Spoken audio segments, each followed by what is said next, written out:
ಇನ್ನು ಆರ್.ಬಿ. ತಿಮ್ಮಾಪುರ ಅವರ ರಾಜೀನಾಮೆಗೆ ಆಗ್ರಹಿಸಿ ವಿಪಕ್ಷಗಳೇನು ಧರಣಿಯನ್ನು ನಡೆಸಿದ್ದು, ಈಗ ಸದನದಲ್ಲಿ ವಿಪಕ್ಷ ನಾಯಕ ಮಾತನಾಡ್ತಿದ್ದಾರೆ, ಕೇಳೋಣ ಬನ್ನಿ. ನೈತಿಕತೆ, ನಮಗೆ ನೈತಿಕತೆ ಪಾಠ ಹೇಳ್ತಾರಲ್ಲ, ಎಲ್ಲಿ ನೈತಿಕತೆ ಇದೆ ಇವ್ರಿಗೆ? ಇದರಲ್ಲಿ ಯಾವ್ಯಾವ ಎಲೆಕ್ಷನ್ಗೆ ಈಗ ಪ್ರಧಾನಮಂತ್ರಿಗಳು ಒಂದು ಹೇಳಿಕೆಯನ್ನ ಬಂದಿತ್ತು, ಅಲ್ಲಿ ನಾನು ನೋಡಿದ್ದೀನಿ, ಮಹಾರಾಷ್ಟ್ರ ಚುನಾವಣೆಗೆ ಅಬ್ಕಾರಿ ಇದು 700 ಕೋಟಿ ಬಂದಿದೆ ಅಂತ. ಅವ್ರು ಪ್ರಧಾನಮಂತ್ರಿಗೆ ಮಾಹಿತಿ ಇಲ್ದಿರ ಹೇಳಿರ್ತಾರ? ಇವತ್ತು ಪ್ರತಿ ಎಲೆಕ್ಷನ್ಗೂ ಸರಿ ಬಳ್ಳಾರಿ ಎಲೆಕ್ಷನ್ಗೆ ವಾಲ್ಮೀಕಿ ನಿಗಮದ್ದು, ಲೋಕಸಭೆ ಎಲೆಕ್ಷನ್ಗೆ, ಇವತ್ತು ಅಸ್ಸಾಮಲ್ಲಿ ನಡೀತಾ ಇದೆ. ಇನ್ಚಾರ್ಜು ಡಿ.ಕೆ. ಶಿವಕುಮಾರ್ ಅವರು, ಕೇರಳಗೆ ಇನ್ಚಾರ್ಜು ಜಾರ್ಜ್ ಅವರು. ದುಡ್ಡು ಅಬ್ಕಾರಿಗೆ ಹಾಕೋದು ಕರ್ನಾಟಕದ. ನಾವೆಲ್ಲ ಕರ್ನಾಟಕವನ್ನ ATM ಮಾಡಿದ್ದಾರೆ, ATM ಅಲ್ಲ, ಈಗ ರಿಸರ್ವ್ ಬ್ಯಾಂಕ್, ಕೇಂದ್ರದ ಕಾಂಗ್ರೆಸ್ ಸರ್ಕಾರ, ಕಾಂಗ್ರೆಸ್ ನಾಯಕರಿಗೆ ರಿಸರ್ವ್ ಬ್ಯಾಂಕ್ ಇದು. ಪ್ರತಿ ಎಲೆಕ್ಷನ್ಗೂ ಇಲ್ಲಿಂದ ಹಣನ ಕಳಿಸ್ತಾ ಇದ್ದಾರೆ. ಇಲ್ಲಾಂದ್ರೆ ಅವ್ರನ್ನ ರಾಜೀನಾಮೆ ತಗೋಬೇಕಾಯ್ತು. ರಾಜೀನಾಮೆ ಆಯ್ತು ನೋಡಿ, ಓಕೆ, ಅಲ್ಲಿ ಸೀಟಿಗೆ ಹೋಗಿ. ಈಗ ನಮ್ದೇ ಒಂದ್ ಸೆಕೆಂಡ್ ಹಿಂದೆ ಎಲ್ಲ ಆಗಿದೆ. ಪ್ರತಿಪಕ್ಷ ಅಲ್ಲಲ್ಲ, ಅದ ಒಂದೇ ನಿಮಿಷ ಮುಗಿಸ್ತೀನಿ ನಾನು, ಒಂದೇ ನಿಮಿಷ. ಅಧ್ಯಕ್ಷರೇ, ಇವರು ಟ್ರಾನ್ಸ್ಪರೆಂಟ್ ಇದ್ದಿದ್ರೆ ಇದು ವಿಡಿಯೋ ಬಂದು 3 ತಿಂಗಳಾಯ್ತು, ಲೋಕಾಯುಕ್ತ ಸಿಕ್ಕಾಕೊಂಡು 1 ವಾರ ಆಯ್ತು. ಆ ವಿಡಿಯೋ ಬಂದು ಎಷ್ಟು ಜನದ ಬಂದಿದೆ? ಅವನ ಯಾರೋ ಒಬ್ಬನ್ನ ಲೋಯರ್ ಅಧಿಕಾರಿನ ನಾಗಶಯನನ್ನು ಸಸ್ಪೆಂಡ್ ಮಾಡಿದ್ದಾರೆ. DC ಮಾಡ್ಬೇಕಾಗಿರೋದು ಅವನು ಹೇಳಿರೋದು, ಎಷ್ಟು ದುಡ್ಡು ತಗೊಂಡಿದ್ದೀನಿ, 1 ಕೋಟಿ ಕೊಡು, 1.5 ಕೋಟಿ ಕೊಡು, 25 ಲಕ್ಷ ಅಡ್ವಾನ್ಸ್ ಕೊಡು ಅಂತ ಹೇಳಿರೋನು ನಾಗರಾಜಯ್ಯ. ಅವನು ನಾಗಶಯನ ಅನ್ನೋನು ಏನ್ ಮಾಡಿದ್ದಾನೆ? ನೀವು ಈ ಜಾತಿ ಕರ್ಕೊಂಡೋಗಿ ಆ ಜಾತಿ ಅಂದೋನ್ನ ಸಸ್ಪೆಂಡ್ ಮಾಡಿದ್ದೀರಾ. ಇವನು ನಾಗರಾಜಯ್ಯ ದುಡ್ಡು ಎಷ್ಟೆಷ್ಟು ಕೊಡಬೇಕು ಕಮಿಷನ್ ಅಂತ ಹೇಳ್ದವನಿಗೆ ಏನು ಮಾಡಿಲ್ಲ. ಅವನ ಮೇಲೆ ಏನು ಕ್ರಮ? ಮಂತ್ರಿಗಳಿಗೆ ಎಷ್ಟೆಷ್ಟು ಕೊಡಬೇಕು ಅಂತ ಹೇಳ್ದವನು ಅವನ ಮೇಲೆ ಯಾಕೆ? ಏನು ಜಾತಿ ಪ್ರೇಮನ ಇದು? ಯಾವ್ಯಾವ ಬೇರೆ ಜಾತಿಯವ್ರನ್ನಾದ್ರೆ ಸಸ್ಪೆಂಡ್ ಮಾಡ್ತೀರಾ, ಇನ್ನೊಬ್ಬರ ಜಾತಿ, ನಿಮ್ಗೆ ಬೇಕಾಗಿರೋ ಜಾತಿಯವ್ರನ್ನ ಸಸ್ಪೆಂಡ್ ಮಾಡಲ್ಲ. ಓಕೆ, ಇಲ್ಲಿ ಸ್ಪಷ್ಟವಾಗಿ ಕಾಣ್ತಾ ಇದೆ. ಇಲ್ಲಿ 6,000 ಕೋಟಿಯನ್ನ ಲೂಟಿ ಮಾಡಿರೋದು ಈ ಅಬ್ಕಾರಿ ಇಲಾಖೆಯಲ್ಲಿ ನಿಜ, 100% ನಿಜ, ಸತ್ಯ. ಮಂತ್ರಿ ರಾಜೀನಾಮೆ ಕೊಡ್ಲಿ, ತನಿಖೆ ಆಗ್ಲಿ, 3 ತಿಂಗಳಾದ ಮೇಲೆ ನಿರ್ದೋಷಿ ಅಂತ ವಾಪಸ್ ತಗೊಳ್ಳಿ. ನಮ್ದೇ ನಾನೀಗೊಂದು ಪ್ರಕಟಣೆ ಮಾಡ್ತೇನೆ. ಕಾಯ್ದೆ ಬಗ್ಗೆ ಮಾತಾಡೋದು ಬಿಟ್ಟು ರಾಜೀನಾಮೆ ಕೊಡ್ತೀನಿ ಬಗ್ಗೆ ಪದೇ ಇದೇನು ಚರ್ಚೆ? ಸಭಾಧ್ಯಕ್ಷ ತಾವು ಮಾತಾಡ್ತೇನೆ.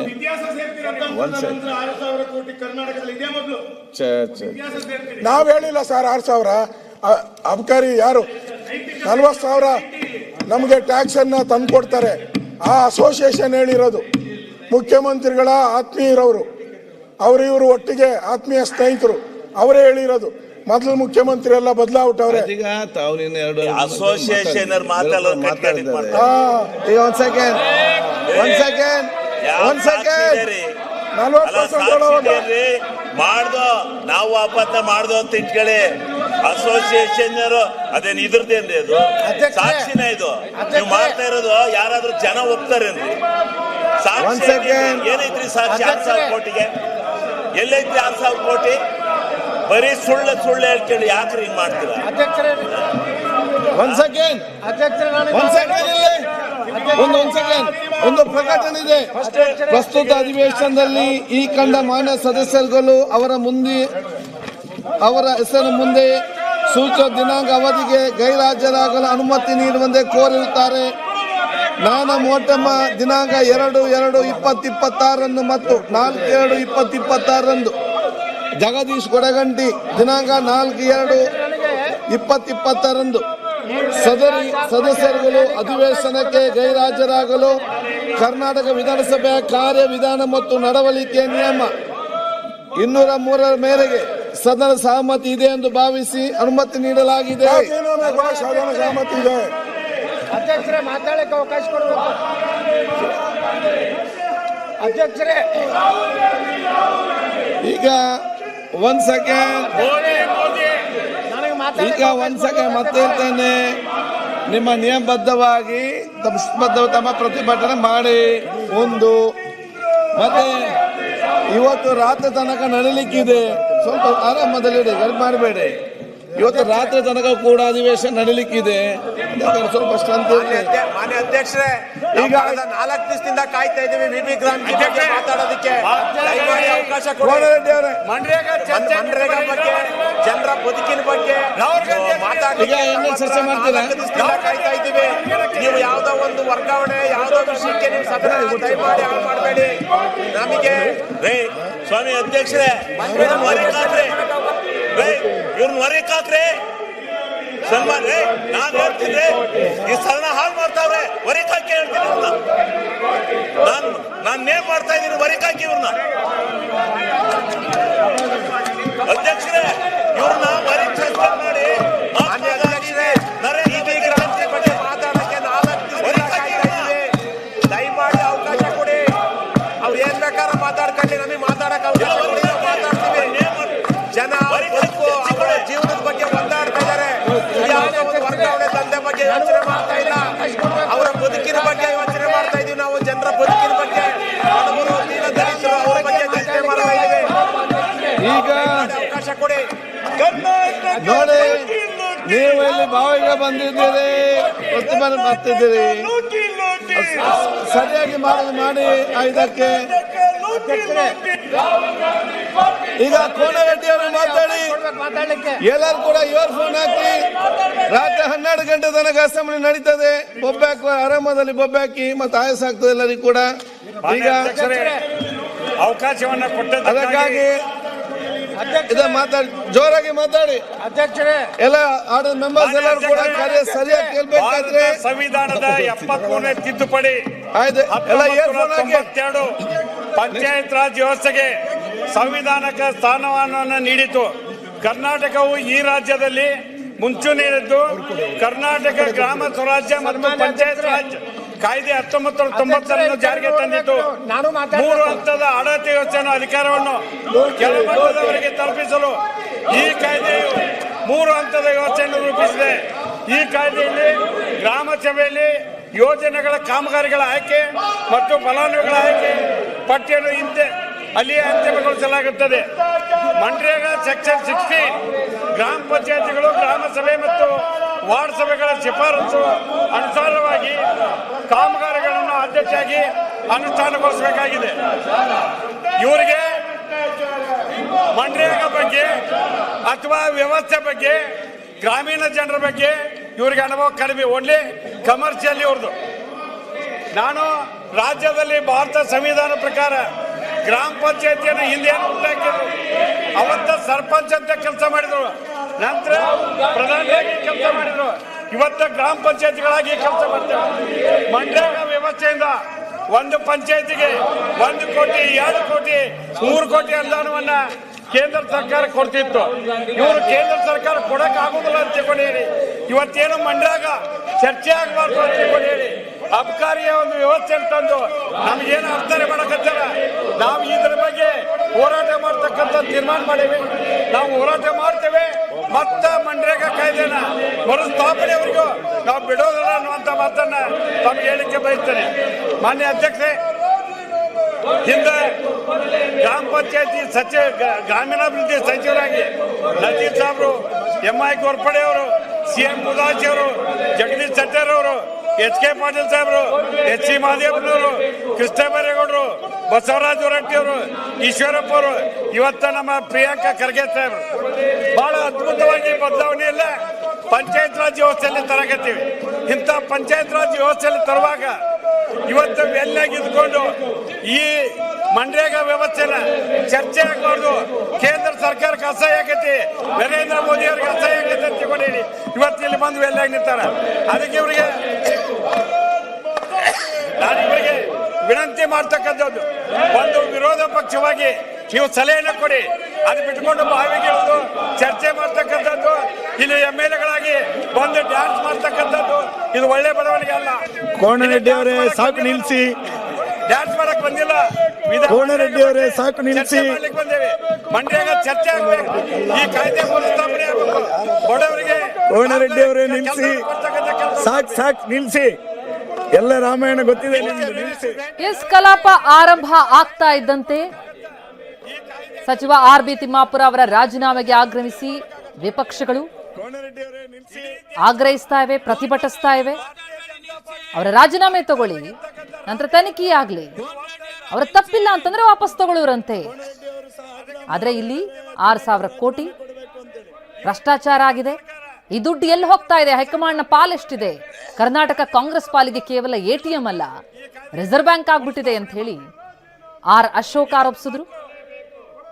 ಮೊದಲು ಸಚಿವ ತಿಮ್ಮಾಪುರ ಅವರ ರಾಜೀನಾಮೆಯನ್ನ ಪಡೀರಿ, ಅವ್ರೇನ್ ತಪ್ಪು ಮಾಡಿಲ್ಲ ಅಂತಾದ್ರೆ ಆಮೇಲೆ ಸಂಪುಟಕ್ಕೆ ಸೇರಿಸಿಕೊಳ್ಳುವರಂತೆ ಅಂತ ಪಟ್ಟು ಹಿಡಿದಿದ್ದಾರೆ.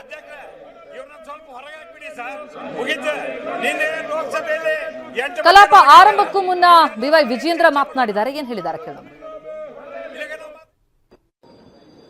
ನಿನ್ನೆ ಮುಖ್ಯಮಂತ್ರಿ ಆದಿಯಾಗಿ ಮಂತ್ರಿಮಂಡಲದ ಸದಸ್ಯರ ಬಂಡತನವನ್ನು ನೀವು ಸದನದಲ್ಲಿ ನೋಡ್ತಾ ಇದ್ರೆ, ಸಚಿವರ ಸ್ಪಷ್ಟೀಕರಣ ಏನು ಕೊಟ್ಟಿದ್ದಾರೆ ಅದನ್ನು ಅವರ ಬಂಡತನವೂ ಕೂಡ ನೋಡ್ತಾ ಇದ್ರೆ, ಎಲ್ಲೋ ಒಂದ್ ಕಡೆ ಇದು ಕೇವಲ ಈ ಭ್ರಷ್ಟಾಚಾರ ಕೇವಲ ಸಚಿವರಿಗೆ ಸೀಮಿತ ಆಗಿಲ್ಲ. ಕರ್ನಾಟಕ ಅಂತ ಹೇಳಿದ್ರೆ ಕರ್ನಾಟಕ ರಾಜ್ಯದ ಕಾಂಗ್ರೆಸ್ ಹೈಕಮಾಂಡ್ಗೆ ಒಂದು ರೀತಿ ATM ಆಗಿ ಪರಿವರ್ತನೆ ಆಗಿದೆ. ಎಲ್ಲಾ ಸಂದರ್ಭದಲ್ಲೂ ಕೂಡ ಇದು ರುಜುವಾತು ಆಗ್ತಾ ಇದೆ. ಹಾಗಾಗಿ ಅಬಕಾರಿ ಪ್ರಕರಣ ಏನಿದೆ ಮತ್ತೊಂದು ಪ್ರಕರಣ. ಮಂತ್ರಿಯ ಮೇಲೂ ಕೂಡ ಒತ್ತಡ ಇದೆ, ರಾಜೀನಾಮೆ ಕೊಡಬಾರದು ಅಂತೇಳಿ. ಅವ್ರು ರಾಜೀನಾಮೆ ಕೊಟ್ಟರೆ ಯಾರ್ಯಾರು ಬುಡಕ್ಕೆ ಬರ್ತದೋ ಗೊತ್ತಿಲ್ಲ. ಹಾಗಾಗಿ ಅವ್ರನ್ನ ರಕ್ಷಣೆ ಮಾಡ್ಕೊಳ್ತಕ್ಕಂಥ ಕೆಲಸ ಇವತ್ತು ಕಾಂಗ್ರೆಸ್ ಸರ್ಕಾರ ಮಾಡೋದಕ್ಕೆ ಹೊರಟಿದೆ. ಹಾಗಾಗಿ ಬಿಜೆಪಿ ಹಾಗೂ JDS ನಿನ್ನೆ ಅಹೋರಾತ್ರಿ ಧರಣಿಯನ್ನು ಕೂಡ ಮಾಡಿದ್ದೇವೆ. ಇವತ್ತು ಕೂಡ ನಾವು ಹೋರಾಟವನ್ನು ಮುಂದುವರಿಸ್ತೇವೆ. ಅಬಕಾರಿ ಇಲಾಖೆಯಲ್ಲಿ ಟಾರ್ಗೆಟ್ಗಳನ್ನು ಜಾಸ್ತಿ ಮಾಡಿಕೊಂಡು ಒಂದು ಕುಡುಕರ ರಾಜ್ಯವನ್ನಾಗಿ ಮಾಡ್ತಾ ಇರೋದು ಒಂದ್ ಕಡೆ ಆದರೆ, ಮನಸೋ ಇಚ್ಛೆ ಬೇಕಾಬಿಟ್ಟಿ ಲೈಸೆನ್ಸ್ಗಳನ್ನ, ಲಿಕ್ಕರ್ ಲೈಸೆನ್ಸ್ಗಳನ್ನ CL2, CL7, CL9 ಮೊನ್ನೆ ದಿನ ನಾನು ಏನು ಹೇಳಿದ್ದೇನೆ, 500 ಮೀಟರ್ಗೊಂದು ಲಿಕ್ಕರ್ ಶಾಪ್ಗಳು ಸಿಗ್ತಾ ಇದೆ ಕರ್ನಾಟಕ ರಾಜ್ಯದಲ್ಲಿ ಇದ್ರು. ಯಾಕೆ ಅಂತ ಹೇಳಿದ್ರೆ ಇವರ ರಾಜ್ಯ ಸರ್ಕಾರದ ನೀತಿಯ ಪರಿಣಾಮವಾಗಿ ಇಷ್ಟು ಭ್ರಷ್ಟಾಚಾರ ಇವತ್ತು ಕರ್ನಾಟಕದಲ್ಲಿ ನಡೀತಾ ಇದೆ. ಯಾವುದೇ ಇಲಾಖೆ ನೀವು ತೆಗೆದುಕೊಳ್ಳಿ, ಇವತ್ತು ಅಬಕಾರಿ ಇಲಾಖೆನಲ್ಲಿ 6,000 ಕೋಟಿ ಹಗರಣ ಅಂತೇಳಿ ಅದರ ಅಧ್ಯಕ್ಷರು ಕೂಡ ಬಹಿರಂಗವಾಗಿ ಹೇಳಿದ್ದಾರೆ.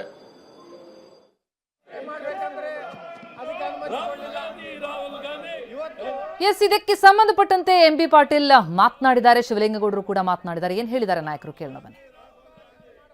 ನೋಡಿ, ಅವರು ಈ ನರೇಗಾ ಏನು ನಾವು ನಿರ್ಣಯ ಮಾಡ್ತಾ ಇದ್ದೀವಿ, ಚರ್ಚೆಯನ್ನು ಮಾಡ್ತಾ ಇದ್ದೀವಿ, ಅದರಿಂದ ಜನರ ದೃಷ್ಟಿಯನ್ನ ಬೇರೆ ಕಡೆ ಸೆಳೆಯಬೇಕು ಅನ್ನೋ ದೃಷ್ಟಿಯಿಂದ ಒಂದು ಷಡ್ಯಂತ್ರ ಇದು. ತಿಮ್ಮಾಪುರ ಅವರ ಎಕ್ಸೈಸ್ ಮಿನಿಸ್ಟರ್ ಕೇಸ್ನಲ್ಲಿ ಒಬ್ಬ ಅಧಿಕಾರಿ ಹಣ ಸಿಕ್ಕೊಂಡು ಬಿದ್ದಿದ್ದಾನೆ. ಅದರರ್ಥ ತಿಮ್ಮಾಪುರ ಇನ್ವಾಲ್ವ್ ಆಗಿದ್ದಾರ, ಸಚಿವರು ತಗೊಂಡಿದ್ದಾರ. ಹಾಗೆ ನಾಳೆ ಯಾರು ಬೇಕಾದರೂ ನಾಳೆ ಪ್ರಧಾನಮಂತ್ರಿ ಹೆಸರು ಹೇಳ್ಬೋದು. ಯಾರೋ ದುಡ್ಡು ತಿಂದು ಪ್ರಧಾನಮಂತ್ರಿಗಳ ಹೆಸರು ಹೇಳಿದ್ರೆ ಅದು ಒಪ್ಕೋತೀರಾ ನೀವು? ಇದೆಲ್ಲವೂ ಕೂಡ ರಾಜಕೀಯದಲ್ಲಿ ನಡೀತಿರ್ತದೆ. ಹೀಗಾಗಿ ಸುಮ್ಮನೆ ತಿಮ್ಮಾಪುರವ್ರನ್ನ ಆ ಎಕ್ಸೈಸ್ನಲ್ಲಿ ಏನು ಉಳಿಲ್ಲ, ಯಾವ ಅಧಿಕಾರಿ ದುಡ್ಡು ತಿಂದಿದ್ದಾನೆ ಅವ್ನು ಸಿಕ್ಕೊಂಡಿದ್ದಾನೆ, ಅವ್ರ ಮೇಲೆ ಶಿಕ್ಷೆ ಆಗ್ತದೆ ಕಾನೂನು ಪ್ರಕಾರ. ನೋಡಿ, ಅವರು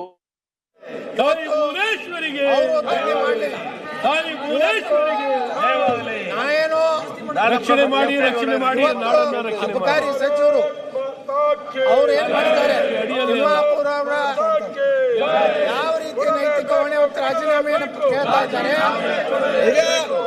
ಎಲ್ಲ ರೀತಿ ಇದ್ರ ಬಗ್ಗೆ ಮಾತಾಡಿ. ಈಗ ಮೊದಲು ಇದನ್ನು ಹೇಳ್ಬೇಕಾಗ್ತದೆ ಅಧ್ಯಕ್ಷರೇ. ಈ ಹೋರಾಟದಲ್ಲಿ ತಾರತಮ್ಯ ಆಗ್ತಾ ಇದೆ. ಯಾವ ಸಚಿವರು ಯಾವ ಜಾತಿಯವರಿದ್ದಾರೆ ಅವರು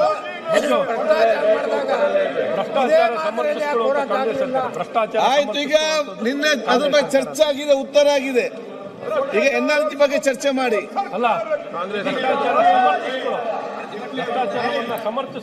ಈ ಒಂದು ಸದನವನ್ನ ಇವತ್ತು ಕರೆದಂತ ಉದ್ದೇಶ ಏನಂದ್ರೆ, ಭಾರತದ ಸರ್ಕಾರ ಇವತ್ತೇನು ಮನ್ರೇಗಾ ಅನ್ನುವಂತ ಅನೇಕ ದೋಷಪೂರಿತವಾದಂತ ಮತ್ತು ವ್ಯಾಪಕವಾಗಿ ಇವತ್ತು ಭ್ರಷ್ಟಾಚಾರ ನಡೆದಂತ ಸಂದರ್ಭದಲ್ಲಿ ನಮ್ಮ ಭಾರತ ಸರ್ಕಾರದ ಒಂದು ಹೊಸ ಅದು VB ಕಾಯ್ದೆ 2025 ವಿಕಸಿತ ಭಾರತ ರೋಜ್ಗಾರ್ ಮತ್ತು ಆಜೀವಿಕಾ ಮಿಷನ್ ಗ್ರಾಮೀಣ ಅನ್ನುವಂತಹ ಒಂದು ಉದ್ಯೋಗವನ್ನು ಇವತ್ತು ಗ್ರಾಮೀಣ ಪ್ರದೇಶದಲ್ಲಿರುವಂತಹ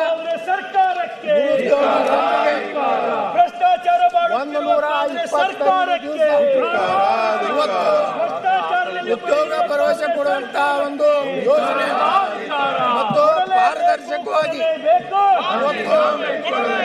ಯಾವುದೇ ಹಗರಣ ಆಗಲಾರದೆ ಮತ್ತು ಆಗ್ಬೇಕಾದ್ರೆ ನರೇಗಾದಲ್ಲಿ ಸಾಕಷ್ಟು ಅವ್ಯವಹಾರವಾದಂತಹ ಹಿನ್ನೆಲೆ ಅಧ್ಯಕ್ಷರೇ ಈ ಒಂದು ನರೇಗಾದಲ್ಲಿ ಭ್ರಷ್ಟಾಚಾರ ಹಣಕಾಸಿನ ಚಟುವಟಿಕೆ ಆಗ್ತಾ ಇತ್ತು. ಕಾರ್ಯವಿಧಾನಗಳ ಕಾಂಗ್ರೆಸ್ ಸರ್ಕಾರಕ್ಕೆ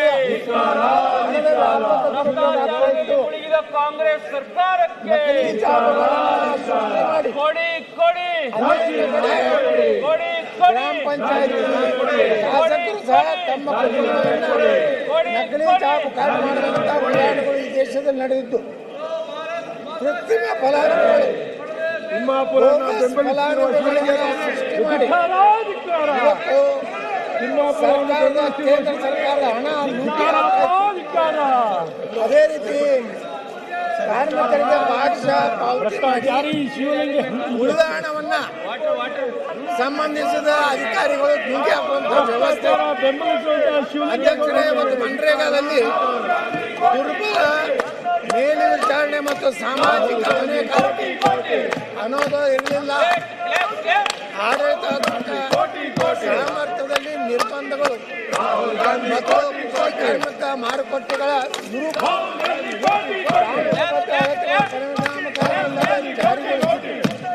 ಈ ಎಲ್ಲ ದೃಷ್ಟಿಕೋನದಿಂದ ಇವತ್ತು ಕೇಂದ್ರ ಸರ್ಕಾರ ಸನ್ಮಾನ್ಯ ನರೇಂದ್ರ ಮೋದಿ ಅವರು ಗ್ರಾಮಜಿ 2025 ಹೊಸ ಆಶಾಕಿರಣವನ್ನ ಹೊಸ ಮಾಡುವಂತ ಪಾರದರ್ಶಕ ಮನ್ರೇಗಾದಲ್ಲಿ ಬರೀ 3 ದಿವಸದ ಗ್ಯಾರಂಟಿ ಇತ್ತು. ಅದು ಇವತ್ತು ಇಡೀ ಗ್ರಾಮಜಿ ಕಾಯ್ದೆಯಲ್ಲಿ 125 ದಿನ ಇವತ್ತು ಗ್ರಾಮೀಣ ಜನರಿಗೆ ಉದ್ಯೋಗ ಸೃಷ್ಟಿ ಮಾಡುವಂತ ಕಾರ್ಯಕ್ರಮ ನರೇಂದ್ರ ಮೋದಿ ಅವರು ಹಾಕೊಂಡಿದ್ದಾರೆ ಸನ್ಮಾನ್ಯ ಅಧ್ಯಕ್ಷ. ಅದರ ಜೊತೆಗೆ ಇವತ್ತು ಗ್ರಾಮೀಣ ಪ್ರದೇಶದಲ್ಲಿ ರೈತರ ಬಿತ್ತಳಿಕೆ ಇರ್ಬೋದು, ರಾಶಿ ಇರ್ಬೋದು, ಆ ಸಂದರ್ಭಗಳಲ್ಲಿ ಅವರಿಗೆ ಉದ್ಯೋಗ ಕೊಟ್ಟರೆ ಕೆಲಸ ಕಾರ್ಯಗಳಿಗೆ ತೊಂದರೆ ಆಗ್ತದೆ ಅಂತೇಳಿ ಇವತ್ತು ಕೇಂದ್ರ ಸರ್ಕಾರ ಆ ಅವಧಿಯಲ್ಲಿ ರೈತರಿಗೆ ಅನುಕೂಲ ಆಗಬೇಕು. ರೈತ ಯಾವುದೇ ರೀತಿ ಕಾರ್ಮಿಕರ ಕೊರತೆ ಇಲ್ಲ, ತಾನು ಬೆಳೆದಂತ ಒಂದು ಫಸಲು ಇವತ್ತು ಬರಬಾರದಂತ ಉದ್ದೇಶದಿಂದ ತೊಂದರೆ ಆಗಬಾರ್ದು ಅಂತ ಹೇಳಿ ಮಾನ್ಯ ನರೇಂದ್ರ ಮೋದಿ ಇವತ್ತು ಸಿಎಂ ಸಿದ್ದರಾಮಯ್ಯ ಅವರನ್ನ ಭೇಟಿಯಾದರೂ ಸಚಿವ ಆರ್.ಬಿ. ತಿಮ್ಮಾಪುರ. ಸದನದಲ್ಲಿ ಬಿಜೆಪಿ ಹಾಗೂ ಜೆಡಿಎಸ್ ಸದಸ್ಯರಿಂದ ಧರಣಿ. ಈ ಹಿನ್ನೆಲೆ ಕಾವೇರಿ ನಿವಾಸದಲ್ಲಿ ಸಿಎಂ ಭೇಟಿಯಾಗಿ ಈ ಬಗ್ಗೆ ಚರ್ಚಿಸಿದ್ದಾರೆ ತಿಮ್ಮಾಪುರ. ವಿಪಕ್ಷಗಳು ರಾಜೀನಾಮೆಗೆ ಪಟ್ಟು ಹಿಡಿದಿವೆ. ಅಹೋರಾತ್ರಿ ಧರಣಿ ನಡೆಸುವುದು. ಇವತ್ತು ಕಲಾಪ ಆರಂಭ ಆಗ್ತಾ ಇದ್ದಂತೆ ಸದನದ ಬಾವಿಗಿಳಿದು ಪ್ರತಿಭಟಿಸ್ತಾ ಇವೆ. ಈ ಬಗ್ಗೆ ಸಿಎಂ ಜೊತೆ ಚರ್ಚೆ ನಡೆಸಿದ್ದಾರೆ ಅಬಕಾರಿ ಸಚಿವ ಆರ್.ಬಿ. ತಿಮ್ಮಾಪುರ. ಬ್ರಹ್ಮಾಂಡ ಭ್ರಷ್ಟಾಚಾರದಲ್ಲಿ ಅಬಕಾರಿ ಇಲಾಖೆ ನಂಬರ್ 1. ಈ ಭ್ರಷ್ಟಾಚಾರದಲ್ಲಿ ಯಾರ್ಯಾರ ಪಾಲಿದೆ ಹಾಗಿದ್ರೆ ಅಂತ ಪ್ರಶ್ನೆ ಮಾಡಿದ ವಿಪಕ್ಷ ಆರ್.ಬಿ. ತಿಮ್ಮಾಪುರ ಅವರ ರಾಜೀನಾಮೆಯನ್ನು ಪಡಿಲೇಬೇಕು ಸಿದ್ದರಾಮಯ್ಯ ಅಂತ ಆಗ್ರಹಿಸಿದೆ. ಸದನದಲ್ಲಿ ಈ ಹಗರಣದ ವಿಚಾರವೇ ಗದ್ದಲ ಎಬ್ಬಿಸಿದೆ. ಜೊತೆಗೆ ಈ ಹಗರಣದ ಮೂಲಕ ಸಿಕ್ಕಂತಹ ಪಾಲು ಎಲ್ಲಿ ತಲುಪ್ತಾ ಇದೆ? ಅಸ್ಸಾಂಗೆ ಹೋಗ್ತಾ ಇದೆಯಾ? ಚುನಾವಣೆಗಳಿಗೆ ಬಳಕೆ ಆಗ್ತಾ ಇದೆಯಾ? ಚುನಾವಣೆಗಳಲ್ಲಿ ನಮ್ಮ ರಾಜ್ಯದ ನಾಯಕರುಗಳೇ, ಕಾಂಗ್ರೆಸ್ ನಾಯಕರುಗಳೇ ಉಸ್ತುವಾರಿಯನ್ನು ವಹಿಸಿಕೊಳ್ತಾ ಇದ್ದಾರೆ. ಹಾಗಾಗಿ ಆ ರಾಜ್ಯಗಳಿಗೆ ಕರ್ನಾಟಕದ ಹಣ ಹೋಗ್ತಾ ಇದೆ. ಆ ಹಣ ಬರ್ತಾ ಇರೋದು ಈ ಇಲಾಖೆಯಿಂದನ. ನಿನ್ನೆ ನಾವು 5 ಸಾಕ್ಷಿ ಕೊಟ್ಟಿದ್ದೀವಿ. ಈಗ ಆರ್.ಬಿ. ತಿಮ್ಮಾಪುರ ಅವರು ರಾಜೀನಾಮೆ ಬೇಕು ಅಂತ ಹೇಳಿ ಆಗ್ರಹಿಸಿದ್ದಾರೆ. ರಾಮಲಿಂಗಾರೆಡ್ಡಿ ಅವರು ಮಾತನಾಡಿದ್ದಾರೆ. ಏನು ಹೇಳಿದ್ದಾರೆ ಕೇಳೋಣ ಬನ್ನಿ. 20 ವರ್ಷದಿಂದ ಕೂಡ ಪ್ರತಿ ವರ್ಷ ಕೂಡ ಅನುದಾನ ಕೊಡ್ತಾರೆ. ಕರಗದ ಟೈಮಲ್ಲಿ ಮೊದಲೆಲ್ಲ ಕಡಿಮೆ ಕೊಡ್ತಾಯಿದ್ರು, 25 ಲಕ್ಷದಿಂದ ಸ್ಟಾರ್ಟ್ ಆಗಿ 2 ಕೋಟಿವರೆಗೂ ಕೂಡ ಕೊಡ್ತಾರೆ. ಆಮೇಲೆ ಅದನ್ನು ಹಿಂದೆ ಕೋರ್ಟಲ್ಲಿ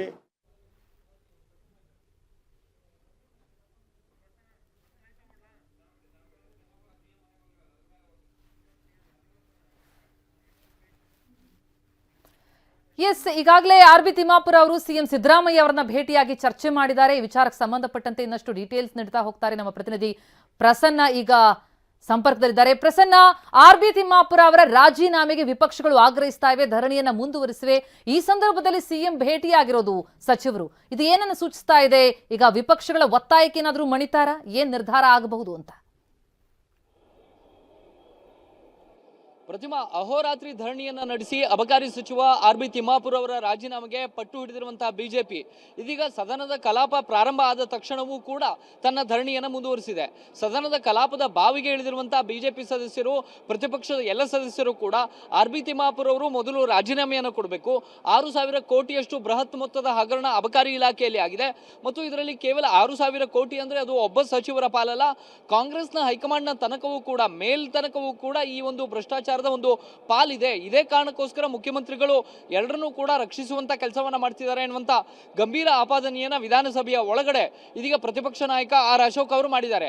ಧರಣಿ ಮುಂದುವರಿತಿದ್ದ ಹಾಗೆಯೇ ಆರ್.ಬಿ. ತಿಮ್ಮಾಪುರ ಅವರು ಯಾವುದೇ ಕಾರಣಕ್ಕೂ ರಾಜೀನಾಮೆ ಕೊಡೋ ಅಗತ್ಯತೆ ಇಲ್ಲ ಅಂತ ಹೇಳಿ ಆರ್.ಬಿ. ತಿಮ್ಮಾಪುರ ಅವರ ಬೆನ್ನಿಗೆ ಶಾಸಕ ಶಿವಲಿಂಗೇಗೌಡ ಅವರು, ಶಾಸಕ ಕೋನರೆಡ್ಡಿ ಸೇರಿದಂತೆ ಎಲ್ಲ ಕಾಂಗ್ರೆಸ್ನ ನಾಯಕರು ಕೂಡ ರಾಜೀನಾಮೆ ಕೊಡೋ ಅಗತ್ಯ ಇಲ್ಲವೇ ಇಲ್ಲ ಅಂತ ಹೇಳಿ ಅವರು ಪ್ರತಿಯಾಗಿ ಹೋರಾಟವನ್ನು ಕೂಡ ಇದೀಗ ಮಾಡ್ತಾ ಇದ್ದಾರೆ. ಈ ಎಲ್ಲ ಗದ್ದಲದ ಮಧ್ಯೆ ಇದೀಗ ಸ್ಪೀಕರ್ ಖಾದರ್ ಅವರು ನರೇಗಾ ವಿಚಾರವನ್ನ ಚರ್ಚೆ ಮಾಡೋದಕ್ಕೆ ಎಲ್ಲ ಸದಸ್ಯರಿಗೂ ಕೂಡ ಅವಕಾಶವನ್ನ ಕೊಟ್ಟಿದ್ದಾರೆ. ಒಂದು ಕಡೆ ಕೋನರೆಡ್ಡಿ ಅವರು ನರೇಗಾ ವಿಚಾರವನ್ನ ಚರ್ಚೆ ಮಾಡ್ತಿದ್ರೆ, ಪ್ರತಿಪಕ್ಷಗಳು ಹಾಗೆ ಧರಣಿಯನ್ನು ಮುಂದುವರಿಸಿದಾವೆ. ಆರ್.ಬಿ. ತಿಮ್ಮಾಪುರ ರಾಜೀನಾಮೆ ಕೊಡುವಂತ ಅಗತ್ಯತೆ ಇದ್ದೇ ಇದೆ.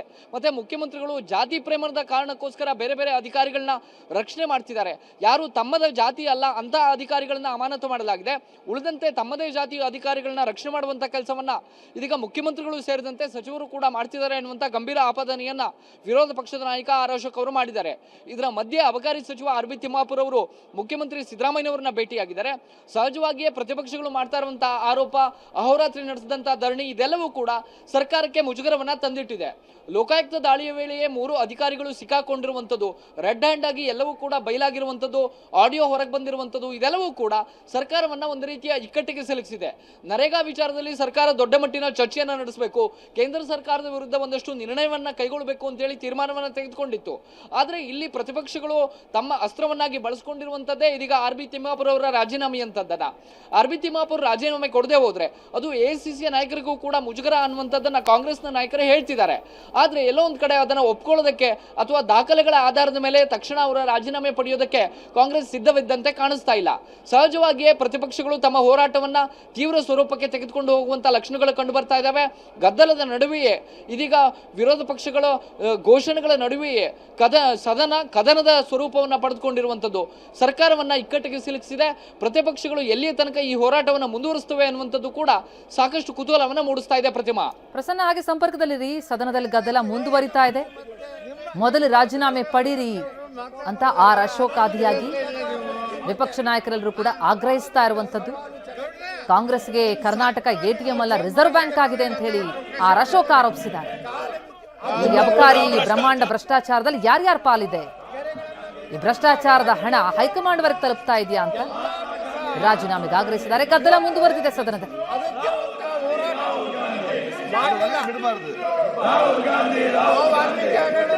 ಹೋರಾಟ ಮಾಡಬೇಕಂದ್ರೆ, ಪಾದಯಾತ್ರೆ ಮಾಡಬೇಕಂದ್ರೆ ಅದಕ್ಕೆ ಅನುಮತಿ ಕೊಡಲಿಲ್ಲ.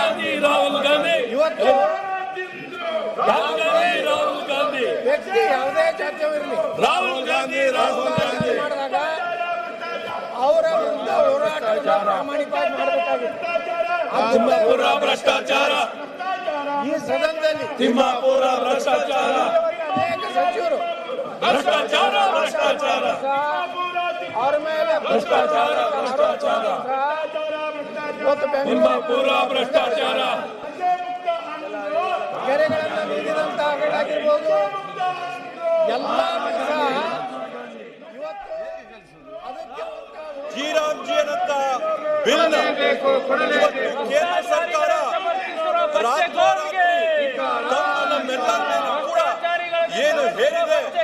ಆ VBGRT ಬಿಲ್ ಏನಿದೆ ಅದರಲ್ಲಿ ಪರಿಶೀಲನೆ ಮಾಡಿದಾಗ ಒಂದಂತೂ ಸ್ಪಷ್ಟವಾಗಿ ಕಾಣಿಸುತ್ತೆ, ಈ VBGRT ಬಿಲ್ ಸಂಪೂರ್ಣವಾಗಿ ಸಂವಿಧಾನದ ವಿರೋಧವಾಗಿ ಮಾಡಿರ್ತಕ್ಕಂಥ ಒಂದು ಕಾಯ್ದೆ ಅಂತೇಳಿ ಸ್ಪಷ್ಟವಾಗಿ ಗೋಚರಿಸುತ್ತೆ. ಸಭಾಧ್ಯಕ್ಷರೇ, ಈ ಬಿಲ್ ನಾವು ನೋಡಿದ್ರೆ ಇವ್ರು ತಂದಿರ್ತಕ್ಕಂಥ ಕಾಯ್ದೆನ ನಾವು ಪರಿಶೀಲನೆ ಮಾಡಿದ್ರೆ ಆ ಕಾಯ್ದೆಯಲ್ಲಿರ್ತಕ್ಕಂಥ ಪ್ರತಿಯೊಂದು ಅಂಶ ಕೂಡ ಸಂವಿಧಾನದ ವಿರುದ್ಧವಾಗಿರುತ್ತೆ. ಸಭಾಧ್ಯಕ್ಷರೇ, ಆದ್ರಿಂದ ಈ ಸಂದರ್ಭದಲ್ಲಿ ನಾನು ಹೇಳೋದು ಬಯಸ್ತೀನಿ ಅಂತಂದ್ರೆ, ಈ ಒಂದು ಕಾಯ್ದೆನ ಯಾರು ತಂದವ್ರೆ, ಆ ಕಾಯ್ದೆನ ತಂದಂತವ್ರು, ಆ ಕಾಯ್ದೆಯಿಂದ ಇರ್ತಕ್ಕಂಥ ಶಕ್ತಿಗಳು ಸಂಪೂರ್ಣವಾಗಿ ಸಂವಿಧಾನದ ವಿರೋಧಿ ಶಕ್ತಿಗಳು ಮತ್ತೆ ಸಂವಿಧಾನದಲ್ಲಿರ್ತಕ್ಕಂಥ ಆಶೋತ್ತರಗಳ ತದ್ವಿರುದ್ಧವಾಗಿ ನಡ್ಕೊಳ್ಳುವಂತ ಶಕ್ತಿಗಳು ಇವತ್ತು ಈ VBGRT ಬಿಲ್ ನ ಕಾಯ್ದೆ ತಂದಿರ್ತಕ್ಕಂಥದ್ದು. ಸಭಾಧ್ಯಕ್ಷರೇ, ಇವತ್ತು ನಮ್ಮ ಮಾನ್ಯ ಮುಖ್ಯಮಂತ್ರಿಗಳು ನಿರ್ಣಯನ ಮಂಡಿಸಬೇಕಾದಂತ ಸಂದರ್ಭದಲ್ಲಿ ಈ ಒಂದು ಬಿಲ್ಲಿನ ಅಡಿಯಲ್ಲಿ ಸಂವಿಧಾನದ ಯಾವ್ಯಾವ ಅನುಚ್ಛೇದಗಳ ಅವಮಾನ ಉಲ್ಲಂಘನೆ ಆಗಿದೆ ಅಂತ ಹೇಳಿ ಸ್ಪಷ್ಟವಾಗಿ ಹೇಳಿದ್ದಾರೆ. ಸಭಾಧ್ಯಕ್ಷರೇ, ಈ ಒಂದು VBGRT ಬಿಲ್ಲಿಂದ 21ನೇ ಅನುಚ್ಛೇದ ಏನಿದೆ, ಆ 21ನೇ ಅನುಚ್ಛೇದದ ಉಲ್ಲಂಘನೆ ಆಗಿದೆ ಅಂತ ಹೇಳಿ ಸ್ಪಷ್ಟವಾಗಿ ಈ ಬಿಲ್ಲಿನ ಆಧಾರದಲ್ಲಿ ಹೇಳಿದ್ದಾರೆ. ಅದೇ ರೀತಿಯಲ್ಲಿ ಸಂವಿಧಾನ ಮಾಡಿರ್ತಕ್ಕಂಥ 73ನೇ ತಿದ್ದುಪಡಿ ಆಗಿರ್ಬೋದು, ಆ 73ನೇ ತಿದ್ದುಪಡಿಗೆ ಕೂಡ ಈ ಒಂದು ಕಾಯ್ದೆನ ಏನ್ ತಂದಿದ್ದಾರೆ ಅದು ತದ್ವಿರುದ್ಧವಾಗಿರುತ್ತೆ. ಮತ್ತೆ ಈ ಒಂದು ದೇಶನ ನಾವೇನೊಂದು ಒಕ್ಕೂಟದ ವ್ಯವಸ್ಥೆಯಲ್ಲಿ ಈ ದೇಶನ ಕಟ್ಟಿದೀವಿ, ಆ ಒಕ್ಕೂಟದ ವ್ಯವಸ್ಥೆಯ ಪ್ರತೀಕವಾಗಿರ್ತಕ್ಕಂಥ 258ನೇ ಅನುಚ್ಛೇದ ಮತ್ತೆ 270ನೇ ಅನುಚ್ಛೇದ ಈ ಒಂದು VBGRT ಎಸ್, ಈ ಬಗ್ಗೆ ಇನ್ನಷ್ಟು ಡೀಟೇಲ್ಸ್ ಕೊಡ್ತಾ ಇದ್ರು ನಮ್ಮ ಪ್ರತಿನಿಧಿ ಪ್ರಸನ್ನ. ಒಂದು ಕಡೆ ಗದ್ದಲದ ನಡುವಲ್ಲೇ ಮನ್ರೇಗಾ ಹೆಸರು ಬದಲಾವಣೆಗೆ ಕಿಡಿಕಾರಿ ಕಾಂಗ್ರೆಸ್ ನಾಯಕರು ಮಾತನಾಡ್ತಾ ಇದ್ದಾರೆ. ಅವಕಾಶ ಕೊಡಲಾಗಿದೆ ಅಂದ್ರೆ ಯಾವ ಮಾತು ಕೂಡ ಯಾರನ್ನೂ ತಲುಪಲ್ಲ, ಆ ಮಟ್ಟಿಗಿನ ಗದ್ದಲ ಅಲ್ಲಿ ಕಂಡು ಬರ್ತಾ ಇರೋದು. ಜೊತೆಗೆ ನಾವು ನಿನ್ನೆ ಗಮನಿಸಿದ್ವಿ, ಅಹೋರಾತ್ರಿ ಧರಣಿ ಕೂಡ ನಡೀತು. ಇದನ್ನ ಮತ್ತಷ್ಟು ಮುಂದುವರಿಸೋದು ತಿಮ್ಮಾಪುರ ಅವರ ರಾಜೀನಾಮೆ ಆಗೋವರೆಗೂ ಬಿಡಲ್ಲ ಅಂತ ವಿಪಕ್ಷಗಳು ಹೇಳ್ತಾ ಇವೆ. ಬಹಳ ದೊಡ್ಡ ಮಟ್ಟಿಗೆ ಇದು ಬಿಸಿ ಮುಟ್ತಾ ಇದೆಯಾ ಸರ್ಕಾರಕ್ಕೆ? ಒಂದು ನಿಲುವಿಗೆ, ಒಂದು ನಿರ್ಧಾರಕ್ಕೆ ಬರಬೇಕಾಗತ್ತಾ ಸರ್ಕಾರ ಅಂತ? ಪ್ರತಿಮಾ, ಸರ್ಕಾರ ಈ ಬಾರಿಯ ಅಧಿವೇಶನವನ್ನ ಕರೆದ ಉದ್ದೇಶವೇ ಕೇಂದ್ರ ಸರ್ಕಾರದ ವಿರುದ್ಧ ನಿರ್ಣಯವನ್ನ ಕೈಗೊಳ್ಳಬೇಕು ಅನ್ನುವಂಥದ್ದಾಗಿತ್ತು. ನರೇಗಾ ವಿಚಾರದಲ್ಲಿ ಒಂದಷ್ಟು ದಾಖಲೆಗಳನ್ನ ಮುಂದಿಟ್ಕೊಂಡು VBGRT ಬಿಲ್ ಹೇಗೆ ಗ್ರಾಮೀಣ ಜನರ ಉದ್ಯೋಗವನ್ನ ಕಿತ್ಕೊಳ್ಳುತ್ತೆ ಅನ್ನುವಂತಹ ಅಂಶಗಳನ್ನ ರಾಜ್ಯಪಾಲರ ಭಾಷಣದಿಂದ ಹಿಡಿದು ಅಧಿವೇಶನದಲ್ಲಿ ನರೇಗಾ ವಿಚಾರದ ಮೇಲೆ ಚರ್ಚೆಗೆ ಬಂದಂತಹ ಸಂದರ್ಭದಲ್ಲೂ ಕೂಡ ಪ್ರಸ್ತಾಪ ಮಾಡಬೇಕು ಅಂತೇಳಿ ಕಾಂಗ್ರೆಸ್ನ ನಾಯಕರು ತೀರ್ಮಾನವನ್ನ ತೆಗೆದುಕೊಂಡಿದ್ರು. ಆದ್ರೆ ಸರ್ಕಾರದ ಉದ್ದೇಶ ಇದೀಗ ಪ್ರತಿಪಕ್ಷಗಳ ಬಳಸಿದಂತ ಅಸ್ತ್ರದಿಂದಾಗಿ ಈಡೇರಿಲ್ಲ ಅನ್ನುವಂಥದ್ದು ಸ್ಪಷ್ಟವಾಗಿ ಗೊತ್ತಾಗ್ತಾ ಇದೆ. ಅಧಿವೇಶನದ ಪ್ರಾರಂಭದ ವಾರದಲ್ಲಿಯೇ ಅಬಕಾರಿ ವಿಷಯವನ್ನ ನಿಲುವಳಿ ಮೂಲಕ ತಂದಂತಹ ಕಾಂಗ್ರೆಸ್ನ ವಿರುದ್ಧದ ನಿಲುವಳಿ ತಂದಂತಹ ಬಿಜೆಪಿಯ ನಾಯಕರು ಅಬಕಾರಿ ಸಚಿವ ತಿಮ್ಮಾಪುರ ಅವರ ರಾಜೀನಾಮೆಯನ್ನ ಕೇಳ್ತಾ ಇದ್ರು. ಆದ್ರೆ ಪ್ರತಿಭಟನೆ ಇಷ್ಟು ತಾರಕಕ್ಕೆ ಏರಿರಲಿಲ್ಲ. ಆದ್ರೆ ನಿನ್ನೆ ಸಾಯಂಕಾಲ ಯಾವಾಗ VBGRT ಬಿಲ್ ಅನ್ನ ವಿರೋಧಿಸಿ ನರೇಗಾವನ್ನ ಮರುಸ್ಥಾಪಿಸಬೇಕು ಅಂತೇಳಿ ಸರ್ಕಾರ ನಿರ್ಣಯವನ್ನ ಮಂಡಿಸ್ತೋ ಆಗ ಸಹಜವಾಗಿಯೇ ಪ್ರತಿಪಕ್ಷಗಳು ಮತ್ತಷ್ಟು ಕೆರಳುವಂತೆ ಮಾಡ್ತು. RB ತಿಮ್ಮಾಪುರ ಅವರು ರಾಜೀನಾಮೆಯ ಪಡಿಬೇಕು ಅಂತೇಳಿ ಆಗ್ರಹಗಳು ಕೇಳಿ ಬಂದಂತಹ ಸಂದರ್ಭದಲ್ಲೂ ಕೂಡ ಅವರು ಒಂದಷ್ಟು ಸ್ಪಷ್ಟನೆಯನ್ನು ಕೊಡೋದಕ್ಕೆ ಹೊರಟರು.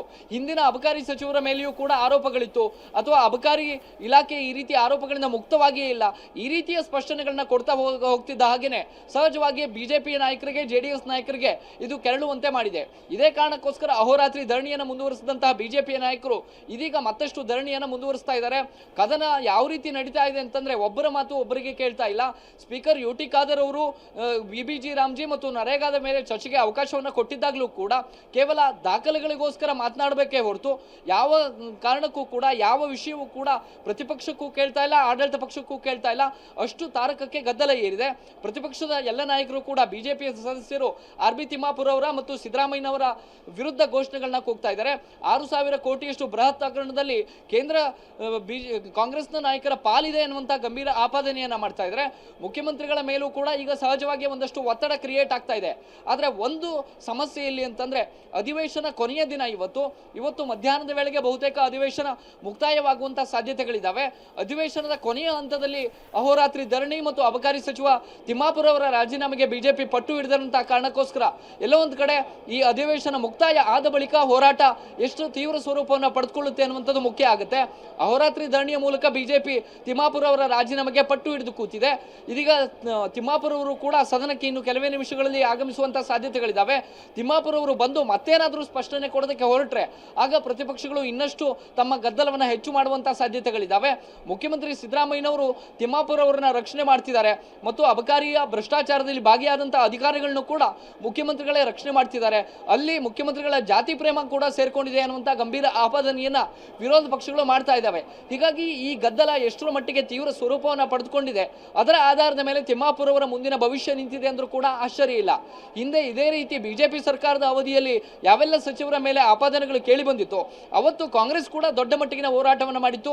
ಈಶ್ವರಪ್ಪನವರ ಉದಾಹರಣೆಯನ್ನ ಆರ್ ಅಶೋಕ್ ಅವರೇ ನೀಡ್ತಾ ಇದ್ರು. ಈಶ್ವರಪ್ಪನವರ ಮೇಲೆ ಗುತ್ತಿಗೆದಾರ ಸಂತೋಷ್ ಪಾಟೀಲ್ ಆತ್ಮಹತ್ಯೆ ಪ್ರಕರಣದ ಹೆಸರು ಕೇಳಿ ಬಂದಾಗ ಅವತ್ತು ನೀವು ರಾಜೀನಾಮೆಯನ್ನು ಪಡೆದುಕೊಂಡಿದ್ರಿ. ಆದ್ರೆ ಈಗ ಯಾಕೆ ಅಬಕಾರಿ ಸಚಿವ ತಿಮ್ಮಾಪುರ ಅವರ ರಾಜೀನಾಮೆಯನ್ನು ಪಡಿತಾ ಇಲ್ಲ? ತಿಮ್ಮಾಪುರ ಅವರು ತನಿಖೆಯನ್ನು ಎದುರಿಸಲಿ, ತನಿಖೆಯಿಂದ ಸ್ವಚ್ಛವಾಗಿ ಹೊರಬಂದ ಮೇಲೆ ಅವರು ಮತ್ತೆ ಬೇಕಿದ್ರೆ ಸಚಿವ ಸ್ಥಾನವನ್ನ ಮರಳಿ ಪಡೆಯಲಿ. ಆದ್ರೆ KJ ಜಾರ್ಜ್ ಅವರಿಗೆ, ಈಶ್ವರಪ್ಪನವರಿಗೆ ಕೊಟ್ಟಂತ ನ್ಯಾಯವನ್ನೇ ಈಗಲೂ ತಿಮ್ಮಾಪುರ ಅವರ ವಿಷಯದಲ್ಲಿ ಕೊಡಬೇಕು, ತಿಮ್ಮಾಪುರ ಅವರು ರಾಜೀನಾಮೆಯನ್ನು ಕೊಡಲೇಬೇಕು ಅನ್ನುವಂಥ ಆಗ್ರಹವನ್ನ ಇದೀಗ ಪ್ರತಿಪಕ್ಷಗಳು ಮಾಡ್ತಿದ್ದಾವೆ. ಪ್ರತಿಪಕ್ಷಗಳ ಪಟ್ಟಿಗೆ ಎಷ್ಟರ ಮಟ್ಟಿಗೆ ಮುಖ್ಯಮಂತ್ರಿ ಸಿದ್ದರಾಮಯ್ಯನವರು ಸೊಪ್ಪು ಹಾಕ್ತಾರೆ ಅನ್ನುವಂಥದ್ದನ್ನು ನೋಡಬೇಕು. ಯಾಕೆಂದ್ರೆ ನಿನ್ನೆಯಿಂದಲೂ ಕೂಡ ತಿಮ್ಮಾಪುರ ಅವರು ರಾಜೀನಾಮೆ ಕೊಡುವಂತ ಅಗತ್ಯವೇ ಇಲ್ಲ ಅನ್ನುವಂಥ ಒಂದು ಸಮರ್ಥನೆಯನ್ನ ಆಡಳಿತ ಪಕ್ಷ ಮಾಡ್ಕೊಂಡು ಬಂದಿದೆ. ಹೀಗಾಗಿ ಗದ್ದಲ ಮತ್ತಷ್ಟು ತಾರಕಕ್ಕೇರಿದ್ರೆ ಸರ್ಕಾರದ ನಿಲುವು ಏನಾಗಿರುತ್ತೆ ಅನ್ನುವಂಥದ್ದನ್ನ ಕಾದು ನೋಡಬೇಕಾಗುತ್ತೆ. ಪ್ರತಿಮಾ, ಥ್ಯಾಂಕ್ ಯು ಪ್ರಸನ್ನ ತಮ್ಮೆಲ್ಲ ಮಾಹಿತಿಗೆ.